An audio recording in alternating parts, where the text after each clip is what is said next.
Hello friends and welcome back to our channel.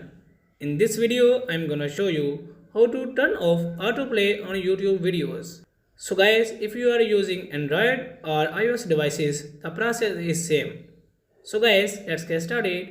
First of all, open your YouTube application and then click on bottom right corner and then click on setting on top right corner.